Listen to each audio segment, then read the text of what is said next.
Kasus persetubuhan yang dilakukan pelaku berinisial S 45 tahun warga Pringsewu terhadap anak kandungnya SA 14 tahun yang ditangani Polres Pringsewu Polda Lampung mulai terkuak motifnya.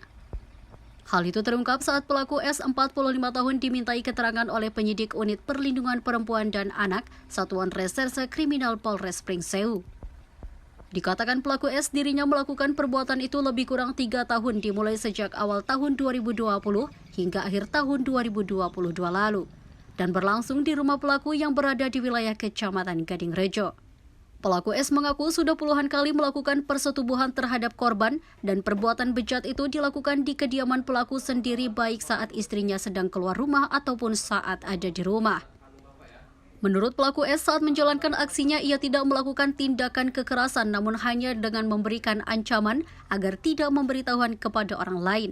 Apabila tidak menuruti kemauan dirinya, maka pelaku tidak akan memberikan kebutuhan yang diminta korban. Pelaku S mengungkapkan motif utama dirinya tega melakukan aksi bejat tersebut karena kebutuhan biologisnya tidak bisa tersalurkan kepada istrinya. Perbuatan itu ke anak bapak tahun berapa? 2020. 2020. Terakhir kapan? Tahun baru kemarin 2023 pas 2002 akhir tahun kemarin. Iya. Pas malam tahun baru. Iya. Iya, sekitar jam berapa yang terakhir itu? Jam 11 malam Jumat. Jam 11. Iya. Nah, kalau sebabnya bapak sampai tega melakukan itu kepada anak bapak kenapa? Ya lantaran awalnya tadinya istri susah diajak main. Bapak sempat apa? Ancaman bapak ke anak bapak apa? Cuma ngancam jangan bilang-bilang sama mak kamu, awas ya gitu aja. Cuma ngancam tidak boleh bilang sama ibunya. Iya.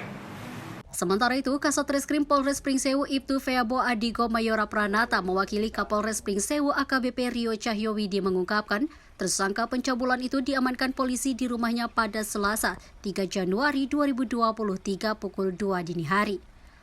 Atau kurang dari 24 jam setelah polisi menerima laporan pengaduan dari ibu kandung korban yang tidak terima dengan perbuatan pelaku. Dijelaskan Kasat, tersangka yang diamankan berinisial S 40 tahun yang dalam keseharian berprofesi sebagai buruh. Sementara untuk korban sendiri masih berstatus anak di bawah umur dengan usia 14 tahun dan masih duduk di bangku sekolah menengah pertama. Motif utama pelaku nekat melakukan aksi kekerasan seksual terhadap anak kandungnya tersebut karena kebutuhan birahi.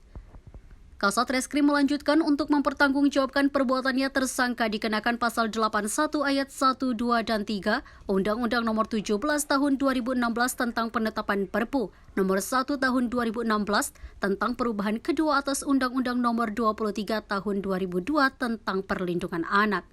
Ancaman hukuman pidana paling lama 15 tahun penjara dan denda paling banyak 5 miliar rupiah.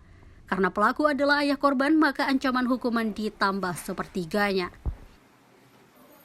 Untuk kami jelaskan di sini, di tanggal 2 Januari 2023 kemarin, kami mendapatkan laporan dari masyarakat di wilayah Kecamatan Gading Rejo bahwa sudah terjadi tindak pidana pencabulan kepada anak di bawah umur yang dilakukan oleh ayahnya sendiri, yang dimana pelapor merupakan dari ibu.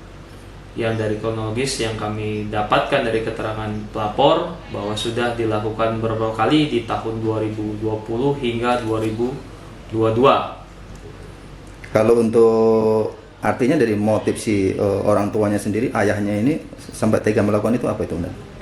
Baik, berdasarkan keterangan yang kami dapat dari pelapor maupun pelapor sudah kami laksanakan pemeriksaan bahwa motif dari si pelapor adalah kebutuhan birahinya. Dari Pringsewu Mulyono, Saburai TV melaporkan.